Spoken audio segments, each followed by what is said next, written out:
A very good afternoon, ladies and gentlemen. A very warm welcome to all of you on the third day of this unique and exclusive one-week FGP. My name is Atul Khan, and I feel privileged to be the moderator of today's session. And let me take this opportunity to wholeheartedly welcome you all on the behalf of Department of Commerce and Business Management in Imperial University to this knowledgeful and beautiful FGP, which was started on Friday and it was inaugurated by Professor T. Usmani sir, Dean, Faculty of Doctoral Research, Doctoral Studies and Research. Ladies and gentlemen, this FDP aims at having robust and key focus area discussion and knowledge sharing on key challenges and opportunities in the field of research by bringing the entire ecosystem on one platform.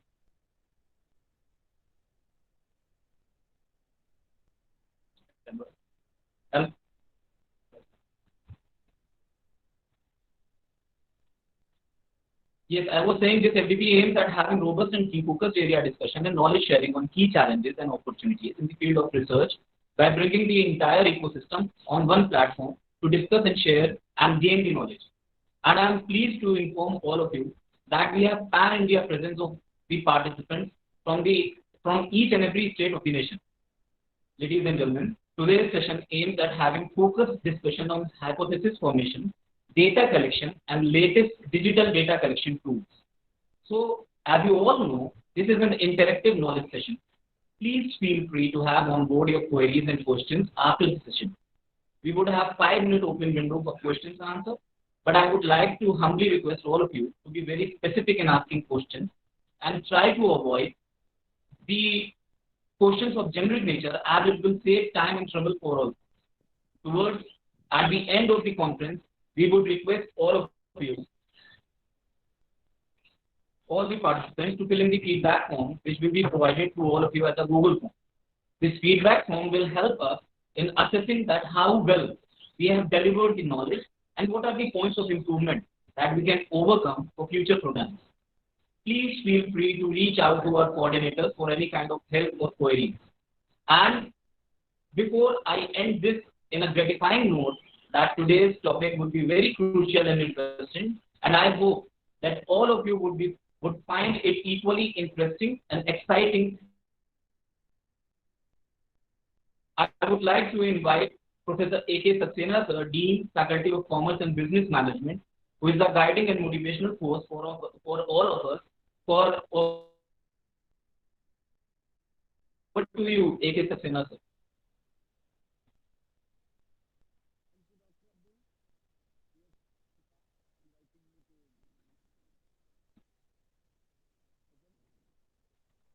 I think Saxena sir is having some problem. Kindly bear with us for a few minutes more. At times, this technology becomes so inevitable.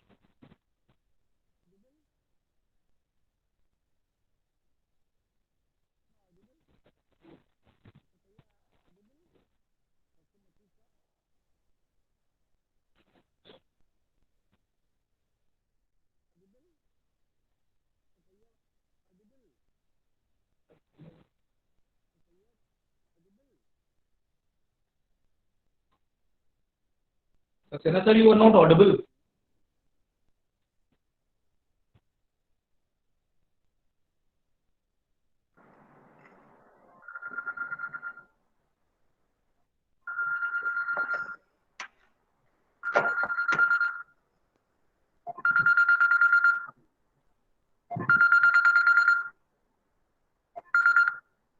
Hello?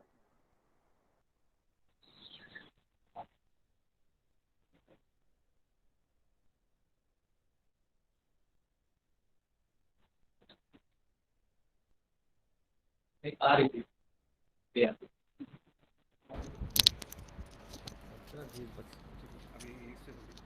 इससे लगाएं। अब सिर्फ बोलिए यहाँ से microphone पे आप बोलिए। Hello, am I audible? Yes, Saxena sir, ready when you are. Acha, Yes, okay. yes, sir. You are clearly audible. Yeah. Good morning, Professor Masood Saab. On behalf of the Faculty of the Commerce and Management and on behalf of our Chancellor, Professor S.W. Akhtar, Pro-Chancellor, our Professor Nadeem Saab, and Vice Chancellor Professor Akil Ahmed. I welcome you to the third day of this FDP.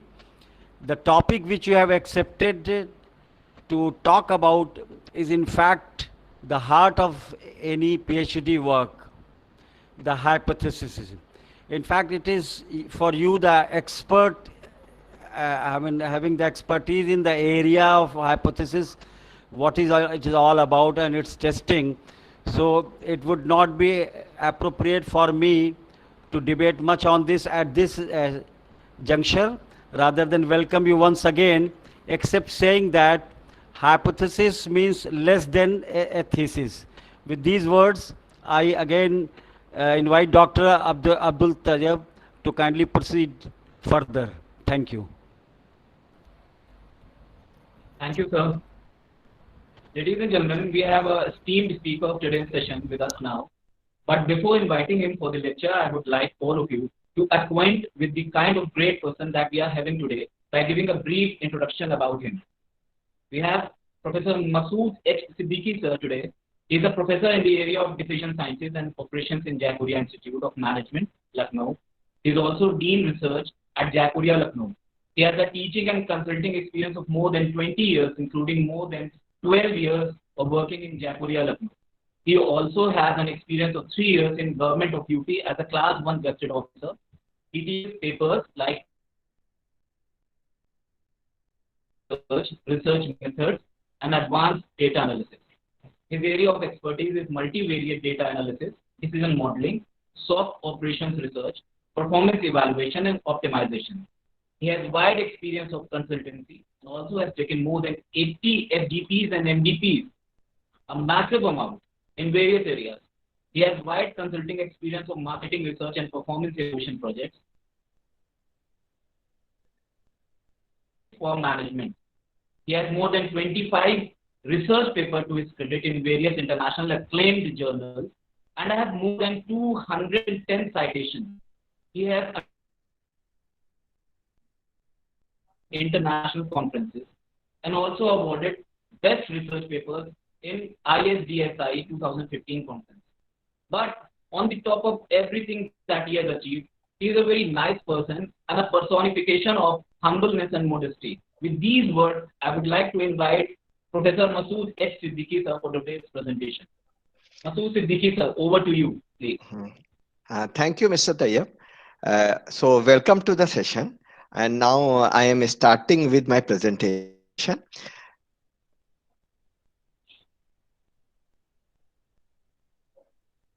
Hope slide is visible to all, right? So we will first revise the basic concept, because means it is the third day, so you must have done something in the research. So I will just cover the initial part, and then we will concentrate mainly upon the hypothesis formation and the data collection, right? That will include sampling also. So as you know, basically, what do we mean by research? Research is a systematic and objective investigation of a subject or problem. Since this is systematic and objective, so we require proper planning for any research. So this the topic for today's discussion is also related to that aspect only. Means we will try to have a systematic and objective investigation of subject or the problem that we are considering. Basically, as you know, we have two types of researches. One is fundamental research and other is applied research. In fundamental research, we primarily go for something new, means that is related to expanding the domain of the knowledge, of the subject knowledge. And the second one is the applied research, where we employ already known things to our research. And for a PhD student, his or her research is in between fundamental research and applied research. And here we have two approaches. One is a qualitative approach, other is quantitative approach. Qualitative approach is primarily related to the subjective part, means where we consider mainly the subjectivity part, right? So in that part, we will primarily consider the subjective part. Okay. And in quantitative research, where numbers are more important, so we go with the numbers. And uh, no- in the latest research arena, there is quite a mixing of this. And you must have heard the name mixed methodology research, where we mix the quantitative approach as well as the qualitative approach. So first we will decide which approach is to be employed, and all the further actions is dependent upon that approach. Means which approach we are going to take, right? So accordingly we will define, as we have discussed, this will be our topic, that we will try to have a systematic and scientific way to solve the problem or to answer the question. Scientific way means this thing should be uh, true for a large population. That's why we use scientific, means it is not our hunch only. And obviously we will concentrate more upon applied and decisional research.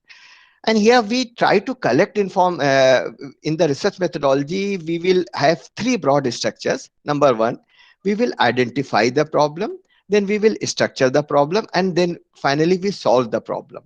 So today's lecture is primarily in between identification and structuring the problem, on the basis of which we will collect the information, and by doing the analysis we will solve that problem. So this will be our main focus. So the first thing that should be very clear for any research problem, for any research process, or for any research paper, that there should be some well-defined steps. Obviously, if we ignore these well-defined steps, then our research won't have any meaning, and there will be some problems with respect to our research. So the first stage that comes out to be defining the problem. The first part, we define the problem. Defining the problem means we will identify and figure out what is needed to be done. Normally, identification and defining the problem, right? Is it okay? Any disturbance? Okay, right. So the first step is related to identification and defining the problem. Means the problem that we encounter is normally broad in nature. So that broad problem will be identified, defined in some various steps that we will discuss in the detail. And the second step comes out to be, what is the framework or plan of action for the research that comes under research design. In the research design part, obviously here we will go with the framework or plan of action. This is our second step. And after the planning the research design, we will plan the sample, then we collect the data, we collect the information, and then we analyze and interpret, and then finally formulate conclusions and present our research in the form of research paper. So these are the broad stages of any research process or any research paper that we would follow. And now we would define our these steps one by one, with major focus upon planning the research design, planning the sample, and collecting data. But since defining the problem is very much important for the topic that we are going to take, so I will cover broadly this stage also. So the first stage is defining the problem. As we have discussed, it is related to identification and formulation of the problem. Normally, the problem that we will take up constitute a broad part, and it is not very clear. So we will try to identify or formulate the problem, right? It is basically consist of transferring the management problem or into a research problem. So how will we do? We will start with the topic, right? This is a broad problem, and then we try to identify what are the essential ingredients of that problem. For example, okay, for example, suppose a broad problem. Suppose a friend with you discuss, let us have a good food. Obviously, a good food will have different meaning for different person. In the first stage, we try to define what a good food consists of, right? So in the first stage, we will try to define what a good food is, right? A good food can be with respect to the categorization of the food, veg versus non-food. For a particular person, a good food can be with respect to the money that can be spent. So this is the first stage that we will go with, identification or defining the problem. Okay, right? So here when we form the research objective from where the research hypothesis has been derived, constitute this part where we convert the management problem into a research problem. And for that purpose, we use some well-defined steps. So hopefully this is clear to all. Hello.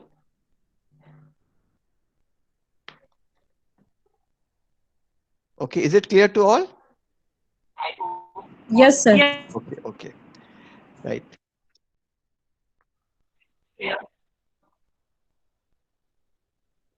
So we again go to our slide.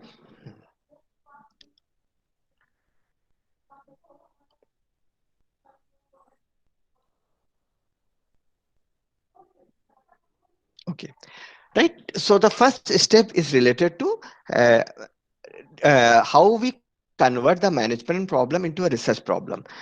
Here we take an example. Suppose we have decided to do research on use of digital media for advertisement. Suppose this is our topic, right? So this is the broad topic that we want to use for our research. The use of digital media for promoting advertisement or for advertisement, right? So obviously this topic might not be very clear to all. Means this topic may be different for person X, it might be different for person Y. So in the first stage we try to identify the problem, we try to define the problem, right?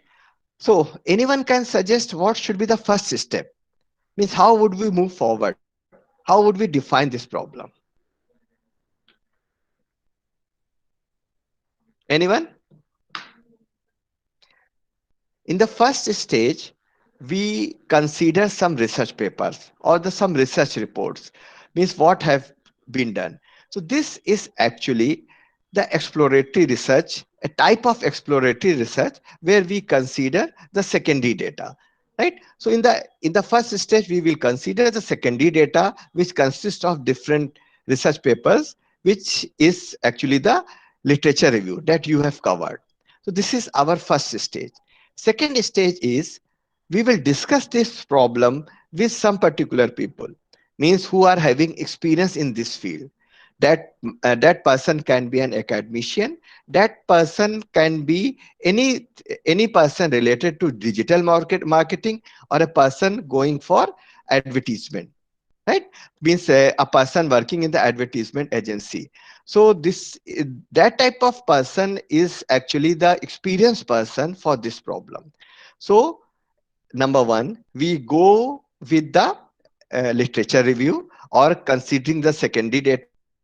Second, constitute experience survey where we discuss with some particular person. And the third stage is where we use some qualitative research tools, right?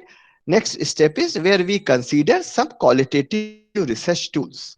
So these that we will discuss in detail, qualitative research tools, how can be employed. So this is actually the various steps of exploratory research that we would employ in order to identify the problem. Now, by this we define the problem, means what these are the research objectives, these are the research issues, these are can be the research hypothesis that that can be used for our further study. So this will be in the formal statement. It can be in question statement form or it can be in the form of research hypothesis. So for any research paper, for any thesis, there is a broad topic of the research, a broad objective. This broad objective has been defined in the form of research question statement or research hypothesis. So this will be the formal statement that we would use in order to define our problem, right? Now we will discuss this step in a broad manner, right? So this part actually consists of the first stage, that is the exploratory research design. Right here, we have discussed two steps. Number one, we will go with the literature review, that is the secondary data. Number two, we talk to some persons who are having experience in that area. Right, so obviously when you formulate the research problem or the research thesis, it was expected that you should have mentioned from where the hypothesis has been generated, or from where the various variables or the research variable or the research issues have come up. Right, normally in a better category papers, when we move from B to higher category paper, even in some Scopus papers also, they desire how these variables or how this hypothesis has been generated. So these research variables, research hypothesis can be generated, number one, from literature review. So you have to mention that these are the hypotheses, or these are the literature, these are the research variables or the research questions that are generated from a particular research paper or from a particular thesis. In that field, we require a detailed information related to research gap. Means in this research papers or in this type of research paper, this much work has been done, and now this work should be propagated in a better manner. In the second, now the second step comes to be talking to experienced person. Here we use a method that is known as uh, depth interview, right? So in the depth interview, we talk to the persons who are having a wide experience in this research arena. So that is constitute the depth interview. In the depth interview, we start with basic discussion and then we move forward to some specific point.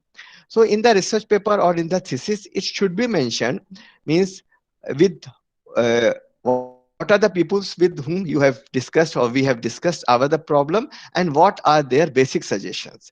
So it is also expected that these are the variables or these are the questions, research questions from where the research hypothesis has been formulated, have come from talking to some experienced person. Now, the third step is related to a third step of the exploratory research is related to qualitative research. In the qualitative research, the most common method is FGD, focus group discussion, which is actually in the form of informal discussion. These informal discussions we do with a wide variety of people which are related directly or indirectly with the problem. Means that can be respondent, that can be customer.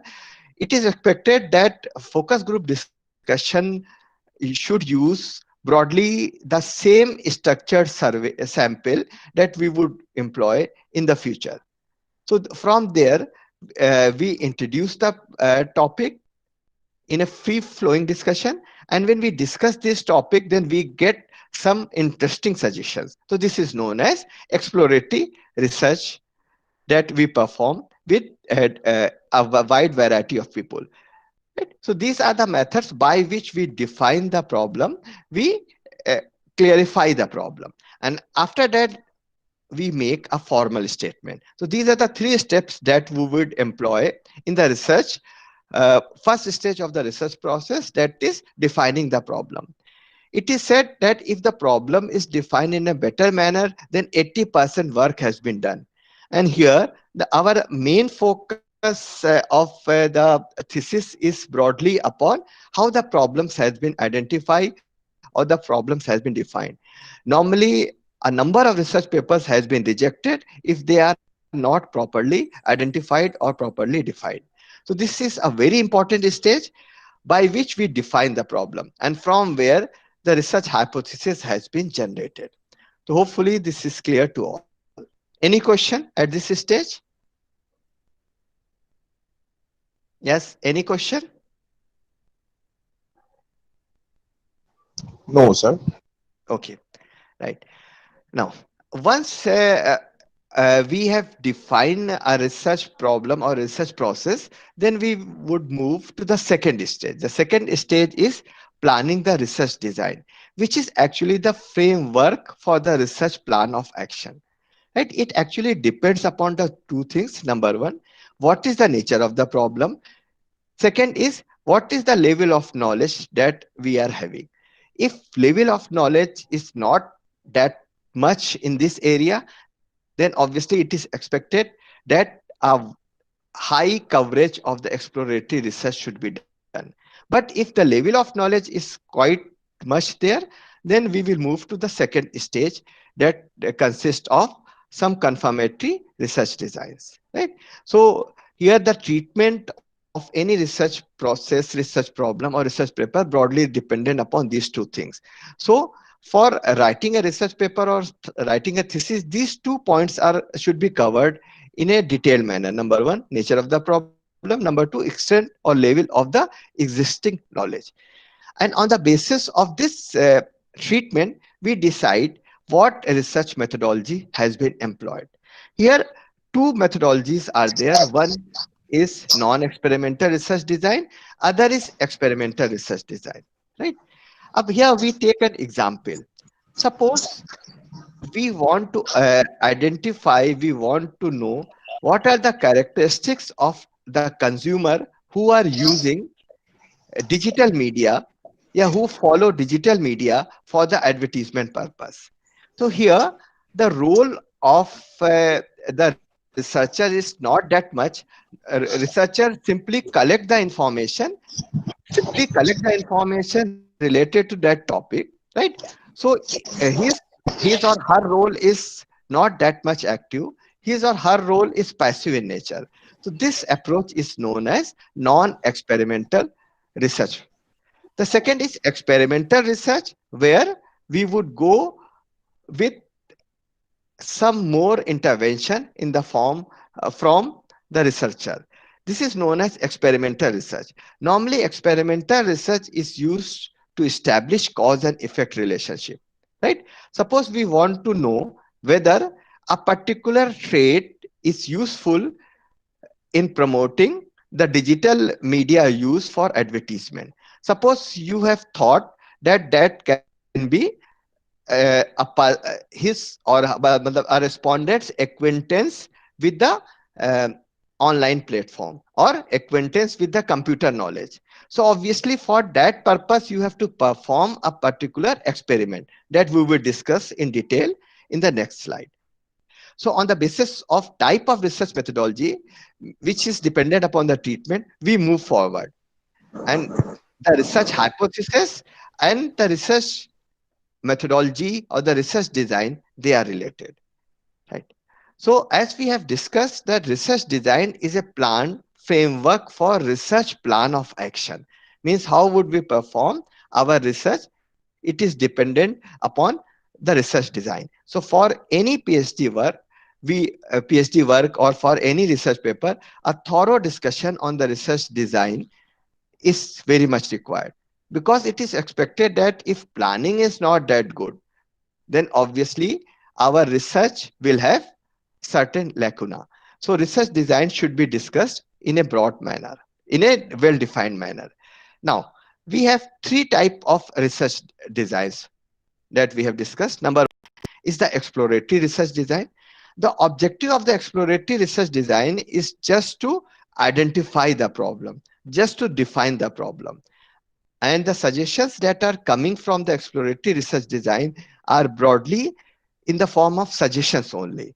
So we employ exploratory research design just to identify what should be our research hypothesis, what should be our research questions, and what are the research variables. Since they are in the form of suggestions, so they require something concrete to move forward. And it is very much expected that for a well documented research paper or for a well documented thesis, our research design should move beyond the exploratory research. Right? So exploratory research is just used in order to have a better information, better acquaintance with the problem. So this is exploratory research design that we have discussed in the last slide. So exploratory research design, just to reiterate what should be done.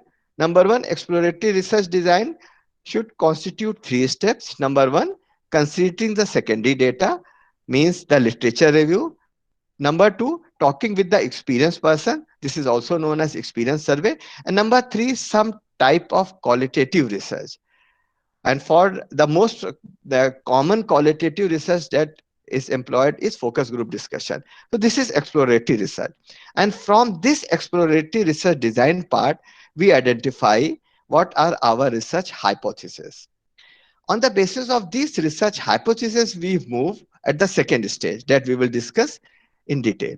So for that purpose, we go with the confirmatory research part, right? Means we will move now, we confirm the things, confirm the suggestions that are derived from the exploratory research. So there are two broad research designs. One is descriptive research design, other is experimental research design. As the name suggests, descriptive research design is actually describing the situation, right? Means here our objective is to answer W's, means who, what, when, where, why, how, what, these type of question. So descriptive research design is just to describe something. Means we answer basically the W questions, right? Means what is the characteristics, what are the characteristics, why this characteristics is happened, right? Where these things are there. Okay, so who, what, when, where, how, and a sort of why also. So these topics are covered under descriptive research design, where we simply describe the situation, right? So this is descriptive research design, where the results derived should be taken in the concrete form in the confirmatory part, unlike exploratory research design. So descriptive research design is a formal method that should be used. So this is our descriptive research design. Here in the descriptive research design, we use two type of methods. Number one is cross-sectional research design, and number two is longitudinal research design. As you know, cross section means जो हम लोगों ने biology में use किया था, the cross sectional cut. So the cross sectional cut means it gives the whole game out or whole scenario of the situation. So where our objective is just to describe the whole situation on a single point of time. That is known as descriptive research design. Okay, so here we have descriptive cross-sectional research design. So here we have cross-sectional part of the descriptive research design. Fine. So in most of the survey research constitute this part, where we write that our research design is descriptive cross-sectional in nature. Means we would study the problem only once. So this is the descriptive cross-sectional research design. And the second detailed part is related to experimental research design. Experimental research design, where we want to establish some cause and effect relationship. Cause and effect relationship means there are some causal factor which are having impact upon something that is known as effect variable or that is known as response variable. So here we perform something that is known as experimental research design.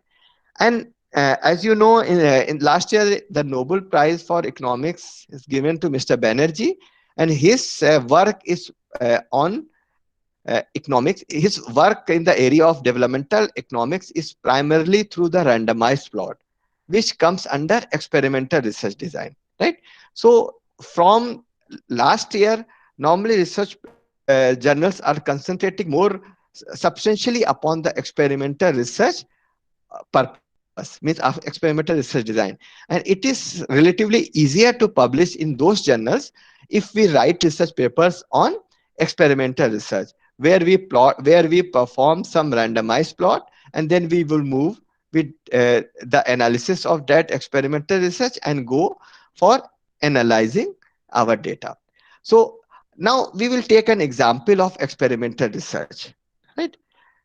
Suppose I want to know what is the role of packaging upon the acceptance by a customer, right? Suppose we are considering a particular soft drink, means what is the role of packaging or the brand name upon the acceptance of a particular soft drink or the cold drink, right? Here we have identified certain groups. Suppose we have taken uh, three groups, right? In the first, we divide our sample in the three part, in the first group, second group, and third group.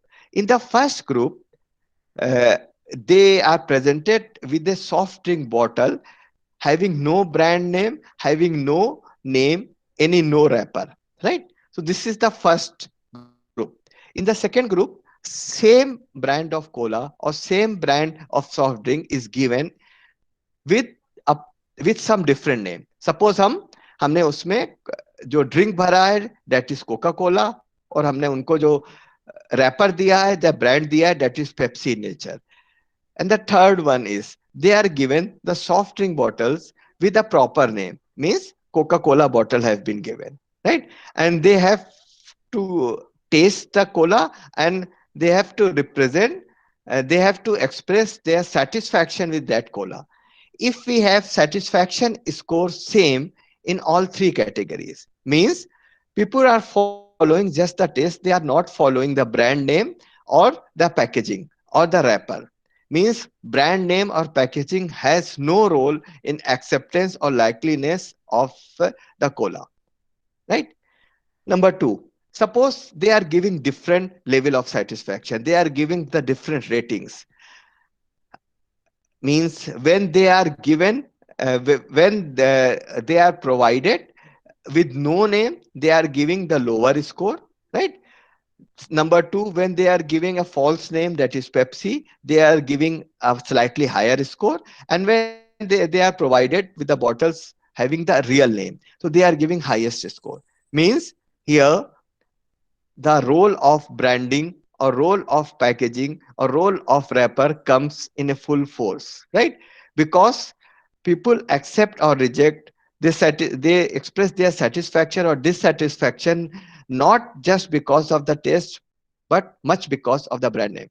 So this is a particular experiment in the business research, right? And now we will evaluate what does this constitute of. Here, number one, since cola remaining the same in all three groups, and all three groups are primarily same in nature, they are selected randomly, so some factors, some features remain constant in all three groups, right? Number two,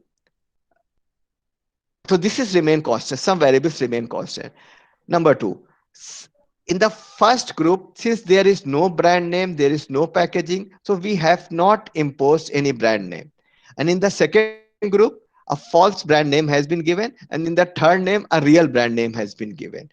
So this is known as manipulation.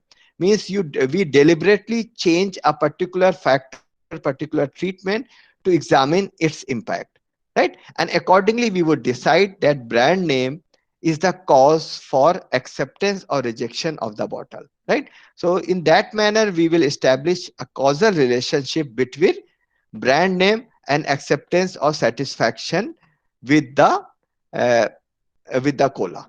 Okay, so this is related to experimental research. Obviously, if we compare descriptive research and experimental research, in descriptive research we describe the data in a much broader manner. We try to collect all the information that is present at that time, so the questionnaire or the number of questions would be much higher, and we will concentrate on the various aspects. While in the experimental research, since our objective is just to establish the relationship between two variables, so our questionnaire or the survey instrument is relatively smaller or less comprehensive as compared to the previous case. Here we will, in experimental research, we will concentrate on a single point, but in descriptive research, we will consider the entire uh, scenario of the situation. Okay, so so obviously our future instrument depends upon these three processes. Any question related to this class session? Any question related to these topics? Professor Siddiqui, we have kept a separate question Okay. answer session. Okay, Right. no issue, no issue, right? And here we also decide what type of measurement and scaling technique we want to use. Here two techniques are primarily there. One is non-metric, other is metric. Non-metric means categorical tools where we have the answers in the form of yes, no, or have not. Obviously, when we consider non-metric information, then we cannot use the metric tools for this type of technique. So in our questionnaire, if we are using non-metric options, means in the form of yes, no, satisfied or dissatisfied, then obviously our analysis is dependent upon that. In the other part where we are using metric scale like 5-point Likert scale, 7-point Likert scale, or this type of scale, so obviously we are measuring something, so we would employ all the tools which are related to metric information. And it is expected that metric data gives more information as compared to non-metric. So we try to make questions which are more detailed or more on the metric side. Like that we will discuss in the questionnaire formation part. And after that we would move to the sampling part, where we consider the part of the sample, where we have a particular part of the population that is known as sample. So basically we move for the sampling for the practical consideration part. So whenever we define our research process or the research paper, we mention about the planning the sample. So we would specifically mention related to certain things. Number one, what is our relevant population, means from where the sample has been drawn. Number two, what are the process of selection, whether we are going for random sampling or we are going for non-random or non-probabilistic sampling. In random sampling, every unit has a well-defined chance of selection, that may be equal chance of selection. So if we are going with the random sampling or probabilistic sampling, then a complete list of the population element that is known as sampling frame should be there. If sampling frame is not properly available, we should not use probabilistic sampling or random sampling. In that case, we should use non-probabilistic or non-random sampling. So in most of the management research or most of the business research, since the complete list of the respondent, complete list of the population element is not there, so we would employ non-probabilistic sampling scheme. And after that, we would mention what is the size of our sample, means how would we decide what is the proper size of the sample. There have been two approaches. One is practical approach, other is statistical approach. Normally for non-probabilistic sampling, we should mention more about the practical approach. Practical approach means it is based upon the subjective consideration. It consists of mentioning the previous researches, means the previous researches from the literature review that have taken up these the similar topics. And here we can mention that in that scenario, this is the sample size that they have taken, and so our sample size would be higher than that particular value. In the same manner, we mention practical approach with respect to what is the nature of our problem. If our problem or our population is highly heterogeneous in nature, means high variability is there in the population. So obviously our sample size should be relatively higher as compared to the previous situation. So in that manner, in that situation, we also mention our descriptive part, means we mention the demographic information of the respondent. So in case our population consists of high level of variability, high level of heterogeneity, so we employ high variability form, means in that case our sample size would be higher as compared to that situation where there is not much variability. So that in that scenario, we have a detail related to our demographic information. So since we are discussing the two research design, primarily number one, descriptive research design, number two, experimental research design. In descriptive research design, since we consider the wide details related to that problem or the complete step of that problem, right? So obviously our sample size should be large, and in descriptive research there should be much information related to their demographic part. So demographic part becomes very important if we consider the descriptive research design. While in the experimental research where we want to establish cause and effect relationship, where we perform the randomized plot, here our concern is to establish cause and effect relationship on a particular sect. So in that scenario, it is expected that our groups, means the control group and the experimental group, should be much similar in nature. So in that situation, it is expected that sample size should not be that much high, right? And there should not be much variation in the sample size. That samples should be representative, but relatively the sample size will be much smaller as compared to the cross sectional part. So by this method we would employ the practical approach. The second approach is statistical approach, where we would employ certain statistical tools, right? The most common statistical tool is using the concept of confidence interval, right? It is dependent upon two things. Number one, degree of confidence, which is represented by 1 minus alpha, and number two, what error has been allowed, right? If we want to have higher degree of confidence, right? So obviously our sample size would increase. Suppose we are comparing three confidence levels: 90%, 95%, 99%, right?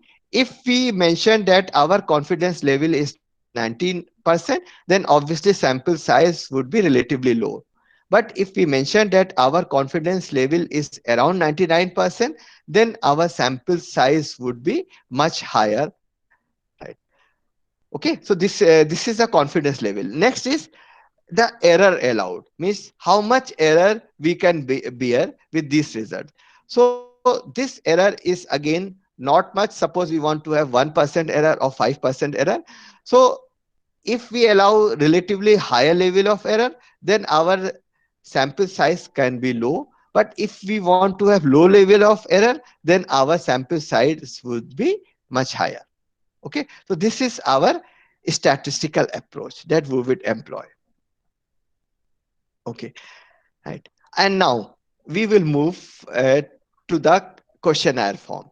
So before that, I would like to discuss more about the hypothesis. Okay.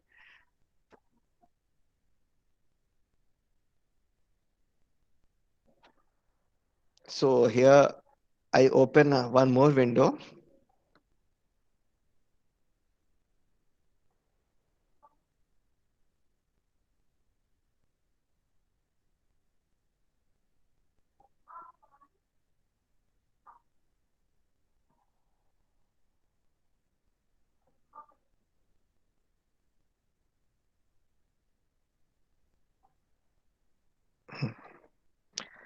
Now, here we will discuss the hypothesis formation. Okay. So hypothesis formation.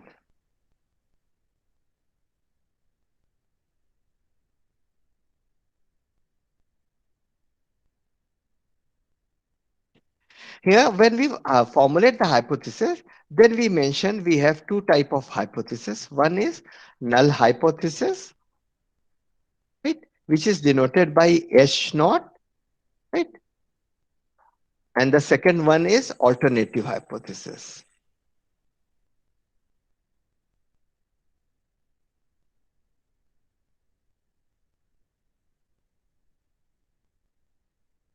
which is denoted by H, or suffix we use 1, right?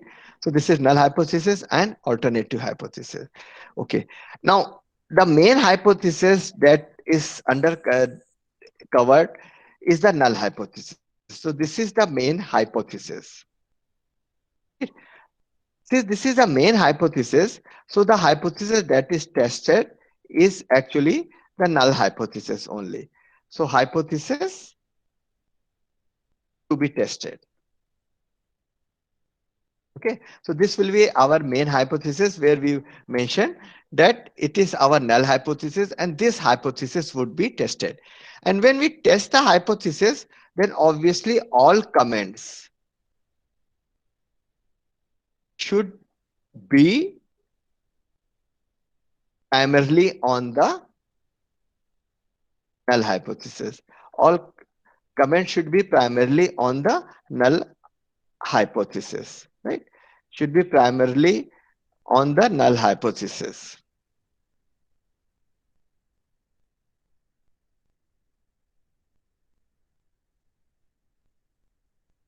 Right? Means if we want to mention whether we are rejecting the hypothesis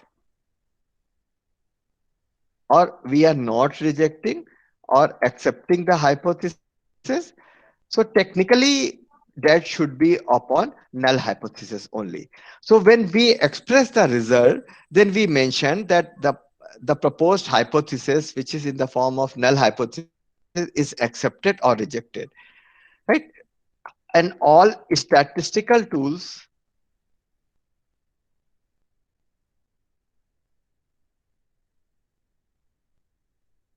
all statistical tools are employed on the null hypothesis. So that's why we make comment upon the null hypothesis only.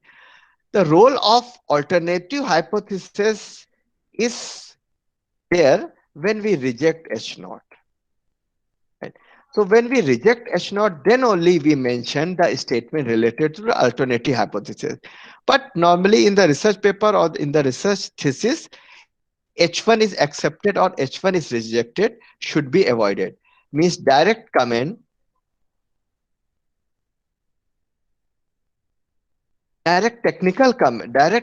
comment on technical H1 should be avoided. Okay, means statement can be used, but they should be avoided when we consider the alternative hypothesis. So in the first stage, we formulate the hypothesis. Now, when we formulate our hypothesis, then obviously null hypothesis can be form of, it can be form of H01, it can be form of H02, it can be form of H03. So we formulate different hypotheses of for our research or for our study. When we formulate the hypothesis, then obviously these hypotheses should have come from the earlier part. Means they should be mentioned from where this hypothesis has been developed. So in that situation, we consider the exploratory research. So research formulation is justified through exploratory research. Okay, how would exploratory research gives us the related hypothesis? And when we mention these hypotheses, then there must be a particular sequence.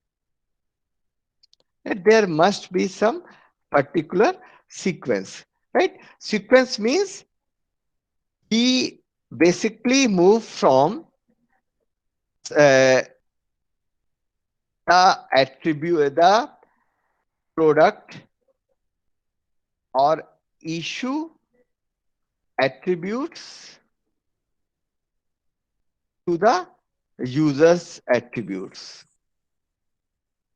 Means there should be a particular sequence, means the logical hypothesis, the most primary hypothesis should come first, then we move to different attitude or opinion hypothesis. So this is a sequence that we would employ while making hypothesis. So these are the hypotheses.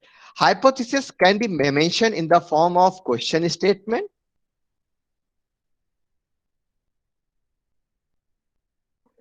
or in the form of some state some detailed, yeah, simple statements, right? It means it can be in the form of, means whether it is related or not, whether it is independent or not, or you can mention that these two attributes are related or these two attributes are mentioned. So it should be in the form of question statement or should be in the form of simple statement. It, in a research paper or in a thesis, it should be there that all the hypotheses should either be in the question statement form or in the form of a simple statement only. Means much of the mixing should not be attempted. So in the first stage, we formulate our hypothesis, right? So this is the first stage of any research, any hypothesis formation. So we mentioned these are our hypotheses. Then we move to the second part, means how this hypothesis can be tested. And so these are the two categorization of hypothesis. Then we move to the second categorization.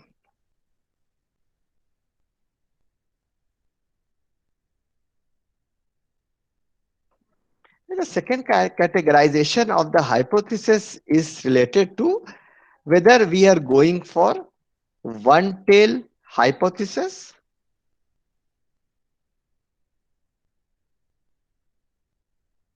right, which goes towards one tail test,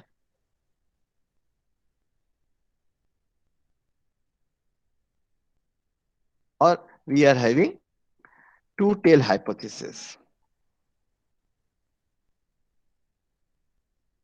which goes towards two tail test.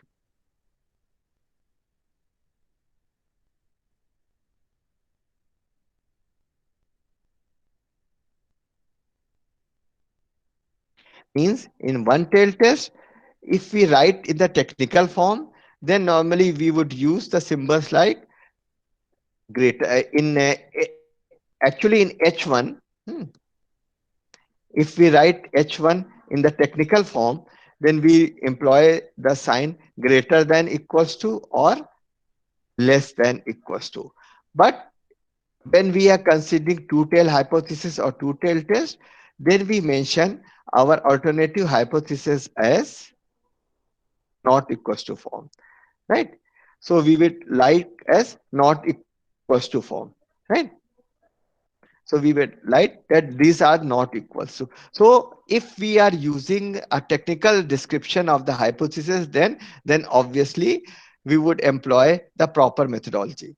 Means greater it is a one tail test or two tail test. So it should be specifically mentioned if we are using our hypothesis. In experimental research, it is expected that you should mention whether you are considering one tail test or two tail test. But other type of hypothesis, we don't consider that technical part should be mentioned. So this is the categorization. The second categorization is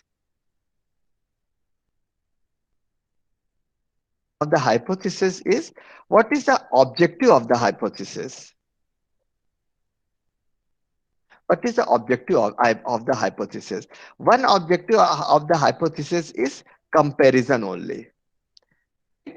Means comparison means suppose we want to compare whether digital media are giving better results as compared to traditional media, or social media advertisement is more popular as compared to audio and visual media. So here we are comparing.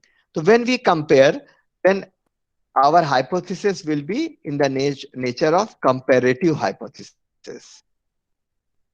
Okay,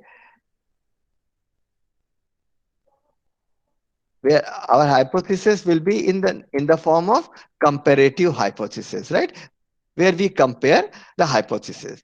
The second part is related to relationship hypothesis. Right? In the relationship hypothesis, where we mention that we are examining some relationship, right? So in the relationship hypothesis, we have two type of relationship. One is dependent relationship,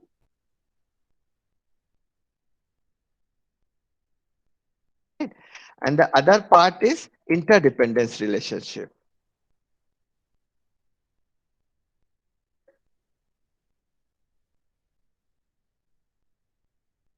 Interdependence relationship. So when we consider the dependence,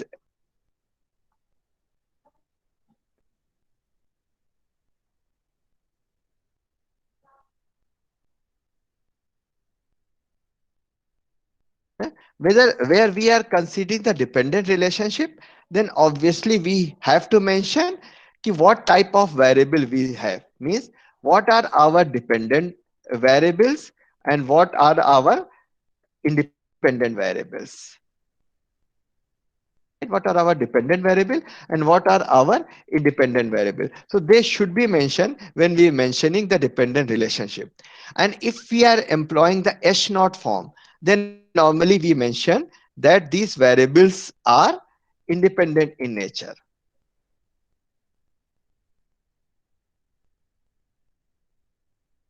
Independent in nature. But if we don't employ the sign H naught, then we can write they are related.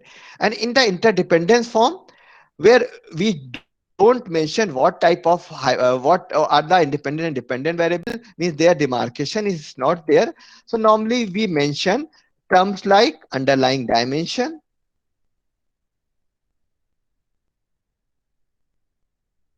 we mention underlying dimension,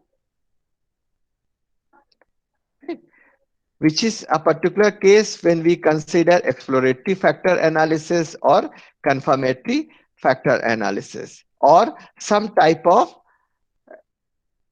uh, segmentation, means where we use cluster analysis. So depending upon the interdependence relationship, how that is mentioned in the hypothesis, we have a future thing, means whether we are going for examining underlying dimension or we are going for some type of segmentation. So on the basis of, we mention what type of the relationship we are performing. And the third type of hypothesis is where we have causal relationship.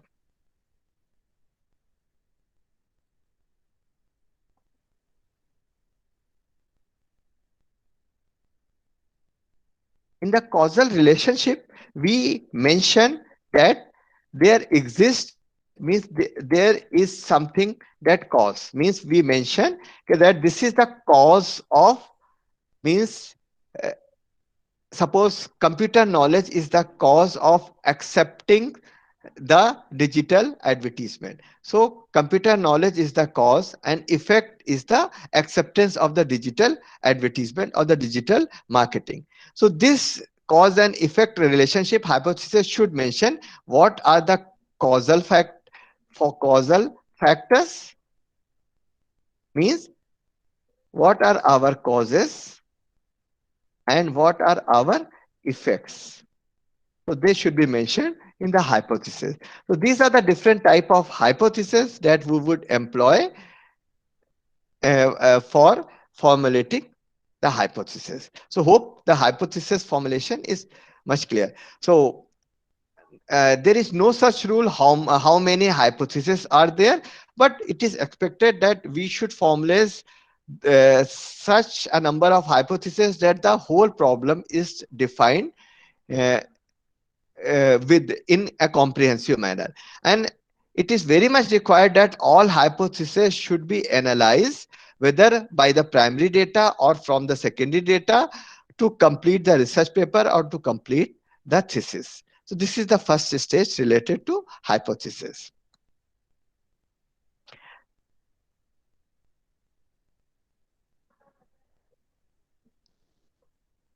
Now we will move back to our presentation.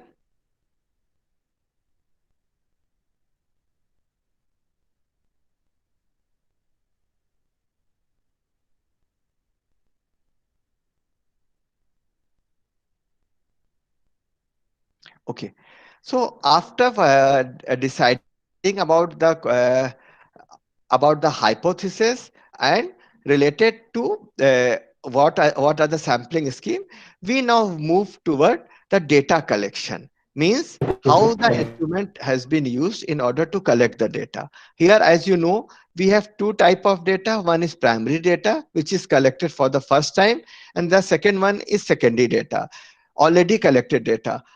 Both type of data are comprehensively used, can be used comprehensively for any research study. When we use the primary data, then we mention uh, about our survey instrument, and but when we use the secondary data, we just mention from where we have identified our data and data has been extracted with the complete link. And when we now we will move towards primarily the primary data. So this is constitute method of collection. Here two methods are there. One is survey method. Survey method is primarily known as communicational method. Communicational method means asking question and receiving a possible response. And the second one is the observational method, where we observe present and the past behavior.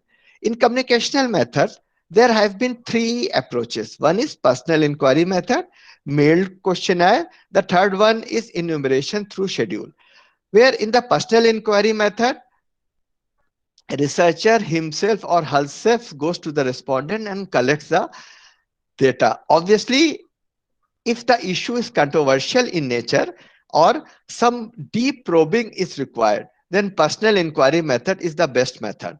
But it involves higher cost and high level of subjectivity might be there. So it is not primarily very much used, right?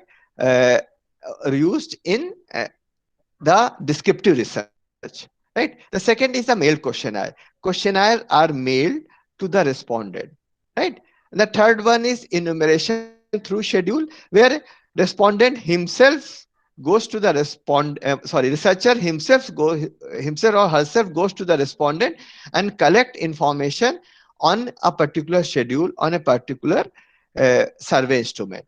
So as we compare these three methods, the best method is enumeration through schedule, where a person himself or herself goes to the respondent and collects the data.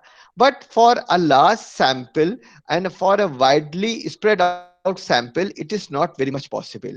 So the most common method that is employed is the mailed questionnaire method, where a formal questionnaire or well-structured questionnaire has been mailed to different respondents, right?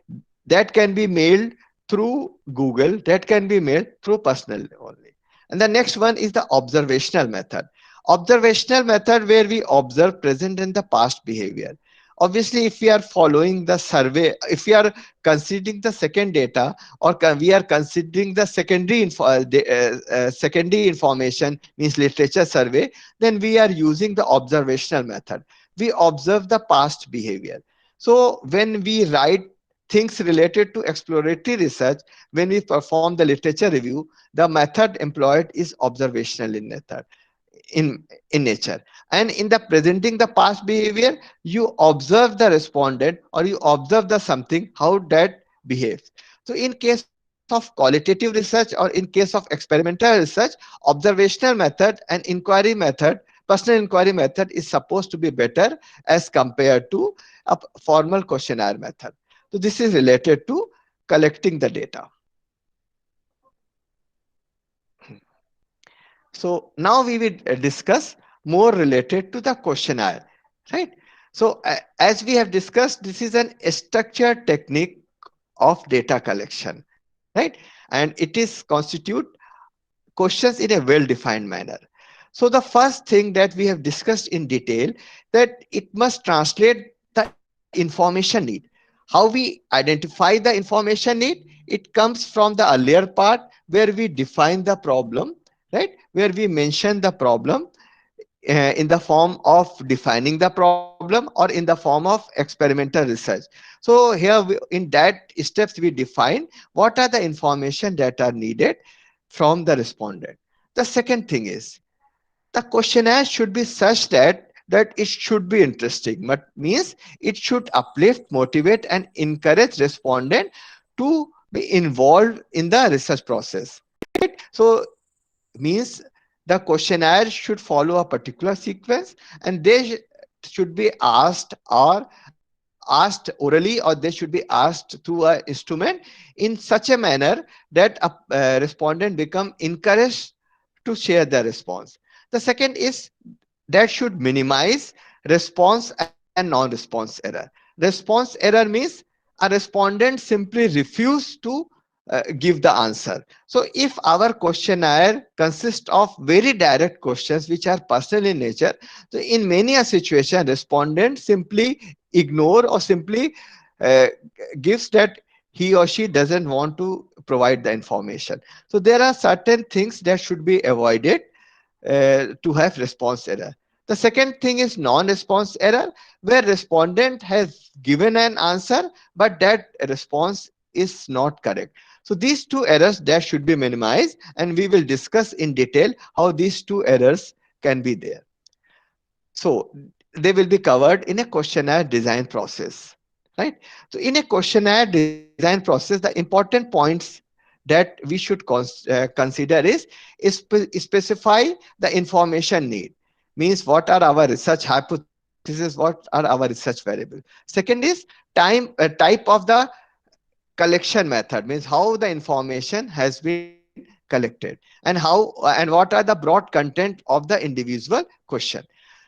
In the same manner, it should be such that there should be some well defined step that should overcome response and non-response error by overcoming the inability and unwillingness to answer the part of the respondent. The second step is choosing the question structure. Which structure should be employed? Whether it should be in the grid form, it should be in the horizontal form, right? Means how the questions are structured in a particular sequence. The next is what are the questions wording, how the questions has been asked, whether they are suggestive or they take an independent situation. Next step is determining the order of the question, means how the question should be asked. Initially, the question in the initial part should be asked so that the respondent should be involved in a better manner. So the demographic part, which is not very much part of the questionnaire, it should be discussed in detail. In certain situation, the demographic information uh, establishes a connection with the respondent, and in certain situation that may provide a deterrent also. Means a respondent may become suspicious why you are asking these questions, why you are so much interested in his or her salary. So if that things are there, then obviously he will not provide the correct or the exact answer. Next is form and layout and how to reproduce the questions. Means how the questionnaires should be reproduced, which particular layout should be used, whether the layout is attractive or not. And whenever we form the questionnaire, this questionnaire should be pre-tested uh, with a small group, right? Why this small group is so much required? Because it will pilot survey, so much pilot survey is required in the form of small group. It will give us the feedback about our questionnaire, whether our questionnaire would be accepted or questionnaire would not be accepted. Now we will discuss these topics. Number one, related to information need. As it has been mentioned that it is related to the research question, research hypothesis, and the research design. Right? Means the information should address the entire problem. And we have the clear target population. Type. Professor Siddiqui, you may like to summarize and Okay, conclude, okay. no? Right. So these are the different type of the questionnaire. So I will share the slide. So this is related to different things which are important in a questionnaire design. So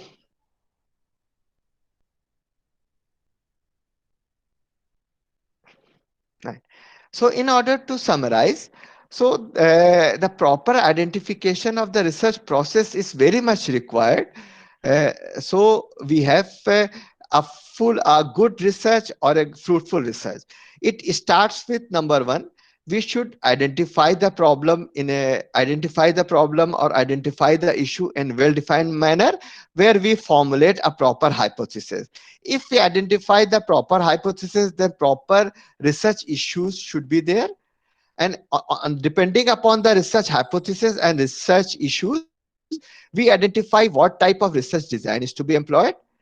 And depending upon the research design that is employed, we plan what type of sampling design is to be used, how we collect the information, and our survey instrument or the type of collection of the data, a particular type of questionnaire is dependent upon the first two issues. So by this manner, we would decide how the research process has been identified. So this is the topic. Now I am ready to discuss these questions. Uh, right? Okay, sir. So we would discuss the question so some better understanding Doc- would be developed. yeah, Otherwise, doc, they are just the broad headings, and in any book or any research methodology chapter will provide us the same point. But if there are some questions from the respondent, then we have a better discussion related to these issues. Yes. Dr. Tayyab, start question answer session. Dr. Tayyab? Yes, sir. Yes, sir. Uh, Yes. I'm going. So far, we have two questions from the participants. Yes. Nam Surya Kumar, and he asked the question: can you Hello. present two-tail hypothesis? Related to one-tail hypothesis and two-tail hypothesis, right? uh, as we know, when we formulate the hypothesis, right, now we want to test the hypothesis, right? Hypothesis can be tested from a sample, and we all know that this is not exactly the single sample that can be drawn. We can have a number of samples would be there. So we try to identify, we try to figure out whether there is significant difference between sample results and the population result. That's why the word comes at significance testing, right? It is expected that what we have done in the sample have significantly related to the population or not.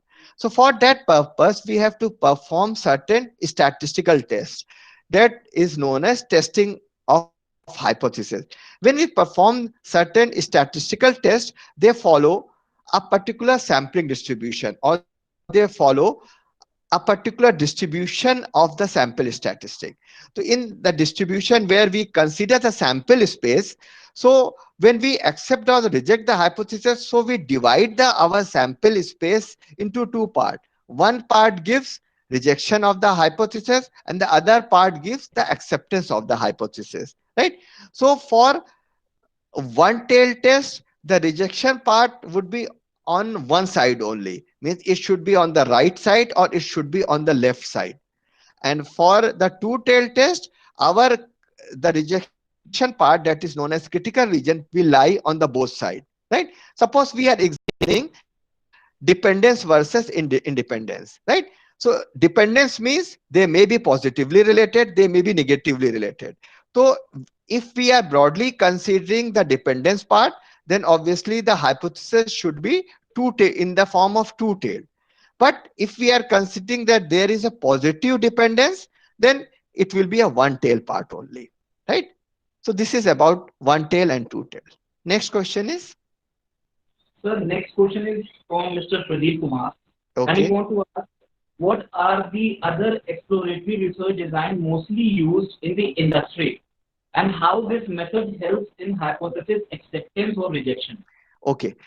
It has always been said that problem well formed is actually much more than part of the problem solved. Even in the data business analytics or in the data analytics, the formulation of the problem or identification of the problem constitute near about 80 to 85% of the part. So if we want to formulate our problem in a better manner, we have to use well-detailed exploratory research analysis. In exploratory research analysis, various steps that we employed. Number one, we go for the secondary data survey. Secondary data survey means we consider the secondary information which constitute different research papers, different research reports, right? So these are the secondary data that are available. These may be available from a well-defined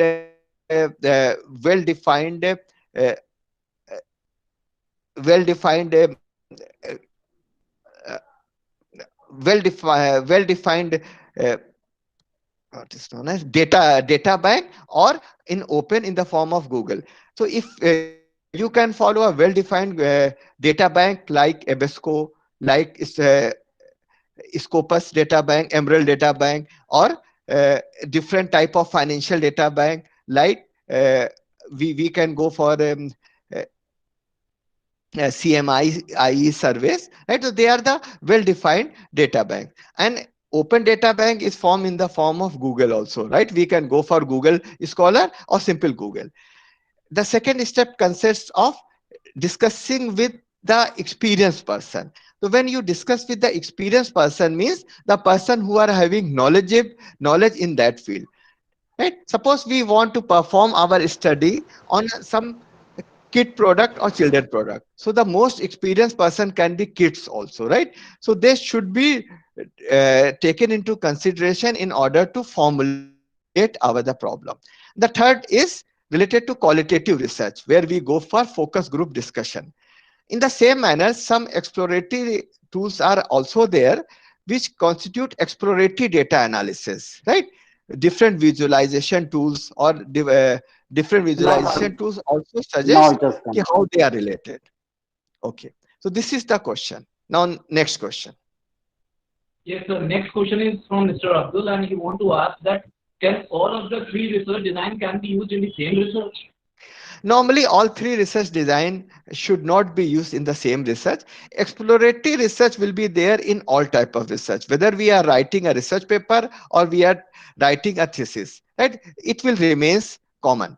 And one step we can move for the descriptive research, where we describe the situation, and in the second part we may move for the experimental research. But in the thesis, all three type of research design can be used. But normally in the question in any research papers, only two researches are there. Exploratory will always be there.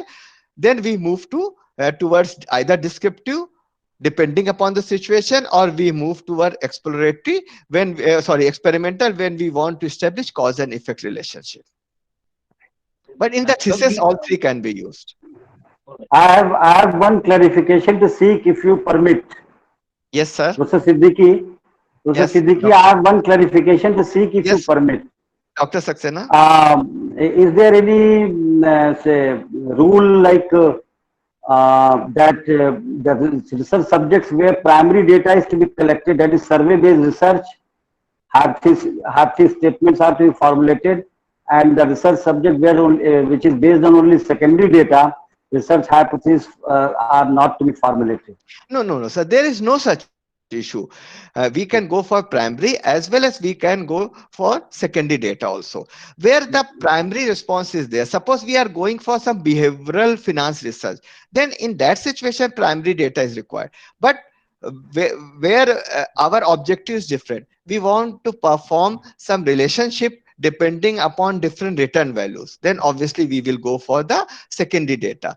In the same manner, a detailed literature review research is very much acceptable. Even some blockchain research, just on the collection No, of different research papers using the blockchain research papers, is published even in a star journal also. I wish to ask, in both the type of the research subjects, hypotheses can be formulated.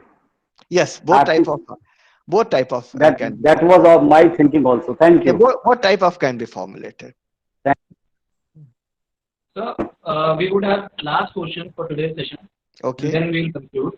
The last question is from Ms. Akshita Singh, and the question is: can we use both metric and non-metric method at same time for data collection? Obviously, we can use both metric and non-metric data. Normally, all the demographic information is in the form of categorical information. So that is the non-metric in nature, right? The second is we should majorly concentrate upon the metric data, because metric data can always be converted into non-metric data. Suppose you have developed a 5-point scale. You can always convert that 5-point scale into two dichotomous categories: yes or no, satisfied, dissatisfied. But in if we collected the information in the non-metric form, then it should not be converted into the first form. But suppose we are considering some research upon the different brands, then obviously customer uses that brand or not uses that brand. So in that case, the information would be in the form of yes or no form only. So in a questionnaire or any research, we have both type of variables, metric as well as non-metric. But normally, if we want to employ better tools, then metric information is there. Suppose you want to use uh, a detailed regression analysis or factor analysis, confirmatory factor analysis, or structure equation modeling. So they demand that data should be collected in metric form only. Right. Thank you, sir. Thank you for answering all the queries and questions in a very sufficient and sufficing manner. Now, I would request all the participants to kindly fill up the feedback form, which is provided in the form of a Google form link. And also, please fill up the details required for the certificates. These two links are posted on the messaging app of this Google Meet. Kindly click on the link and fill up the details. Thank you. Now, Okay. I would like to... And one moment, I will share my PPT with Dr. Saxena, so that can be shared with participants, right? Yes, For later on, we would be sharing all the PPTs and videos of the entire sessions with the participants. Now I would like to request Professor A.K. Saxena, Sir, Dean, Faculty of Management Research, for his concluding remarks. Well, for such a lecture from such a professor who has got an exclusive expertise in the area of the hypothesis testing, hypothesis formulation and testing, and overall research, no concluding remark can be given except few observations can be given. First is, to my mind, the hypotheses are in the form of the tentative presumptions and assumptions in the form of tentative statements to be tested, to be proved or disproved, that is accepted or rejected. And therefore, the researchers are to develop these statements. Now, one thing came in my mind, which Professor Siddiqui Saab was talking about, that whenever we examine some PhD thesis, we find that in some case there are 10 hypothesis statements, in some there are 20, in some there are 5, in some there are 3. But then he made a point very clear that the hypothesis statement should be comprehensive depending upon the research subjects. So there is no limit and end to it. But of course, it should not be in hundreds and thousands. There should be, as per the principle of the research methodology goes, there should be minimum, to my mind, I mean, I may stand corrected, minimum 3 hypothesis statements. Out of that, one should be negative. Because if all are positive, then what is to be left for testing to be to find out that whether it is accepted or rejected. Number 2, what researchers commit mistake, when they list out the hypothesis statement, then they say H1, H1, 2, H1, 3, H1, 4, H1, 5. Then if prima facie you have identified HO is the null hypothesis and HA is the alternative hypothesis, if we have prima facie identified that it is H0, HO1 or HA1, then it means that you have a preconceived ideas and the presumption and a hunch. So it should be only in the serial order number and 1, 2, 3, 4. Foremost, another paramount important point which my professor used to discuss at Allahabad, that instead of saying all the time, for I give an example, customers are brand loyal. Hypothesis statement 1. Then we say customers are not brand loyal. Hypothesis statement 2. Why not we write customers are brand loyal and vice versa? This is my professor talk at Allahabad. That instead of writing all the time one and then alternative and then one and alternative, you write vice versa. Customers are brand loyal and customers and vice versa. So one statement becomes reduced and your point of view is always clear. Now, for all types of researchers, I was a little doubt, so I have clarified it today. So now it has been clarified that for all types of researches, whether it is based on primary data or secondary data, hypothesis formulation and its testing is a must. It's not only confined to the empirical researches. It is equally applicable to the exploratory research descriptive research, experimental research, and all types of research. And the researcher has to be very careful while testing the Hartree statements, particularly in case of uh, tests which he has to go for, whether it is a one-tailed test or two-tailed test. Enough, and beyond this, I cannot say anything because he has covered in such a comprehensive manner that almost all the parts, beyond that, even artist statement has gone for designs and the types of the researches and many more components is added.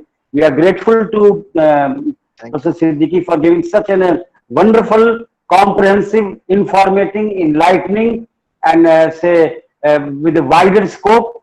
And researchers must have cleared lot many doubts. I say researcher is not only a pure researcher. A teacher is always a researcher, which is the negative tendency in our research group. That once we got the PhD, we think that now we don't need to study the researches because we are already a doctorate. No, thesis is not like a fecal matter that once you delivered, you don't look back. It's a long time, incessant, continuous process which we should keep on doing. With these words, now the time has come for the vote of thanks. One thing I forgot in the morning, I thank Professor Siddiqui Saab on behalf of the Professor T. Usmani, our Pro Vice Chancellor, and the Doctoral Science, the Academics and Doctoral Science and Research, on whose auspices this program is conducted, and on behalf of our IQACCL. Now over to Professor Dr. Abdul Tayyib. Thank you. Thank you very much. Thank you, sir. Thank you very much. Thank you, sir. Thanks a lot. It's been a very intense and enlightening session, and I'm not going to take much of your time in closing the session. But I'd like to tell you that we have a lot of opportunities in front of us, and it's now time for us to really think strategically these opportunities that we have. Before we leave this session, I'd like you all to take just one moment to think that what we're going to take out from this session. The one thing that we all do differently, or one thing we'll try to commit to when you leave this. So let's try for not letting this session go to waste. Now, I, Dr. Abdul Tayyib Khan, on behalf of Department of Commerce and Business Management, deem it a great honor and privilege to present before you the vote of thanks. An ignited mind is the most powerful earth, above the earth and under the earth. With these words, I express my deepest sense of eternal gratitude to our Honorable Chancellor, Professor S.W. Akhtar, sir. I would also like to thank the Professor Syed Nadeem Akhtar, sir, Pro-Chancellor, Integral University, and Syed Aqil Ahmed, sir, Vice Chancellor, Integral University, without whom, without their wisdom, without their guidance, the university where it stands today, it wouldn't have been possible. I would like to take this opportunity to explain a bit about Integral University. In the global pandemic times, where lockdown has become a nightmare for all of us, Integral University has proved that this lockdown is not a nightmare, rather an oxymoron for us. In these times, I don't want to create any controversy, but I would like to mention that Integral University is among the few universities which is carrying out the teaching and learning process in a very smooth manner. We haven't lost a touch for a single minute or single second from our students. We have conducted our final year exam successfully, and now we have started our new session successfully, and our admission is almost complete. So all these things would have been possible with the vision and wisdom of all these people that I have mentioned above. There is a Japanese proverb that better than 1,000 days of diligent study in one day spent with a great teacher. With these words, I want to extend my gratitude to Professor Masood Siddiqui, sir. And sir, I would like to admit that I have carried my personal own stigmata on research methodology. But now here is my epiphany that today, after listening to your lecture, I find it very understandable, very easy and quick to learn.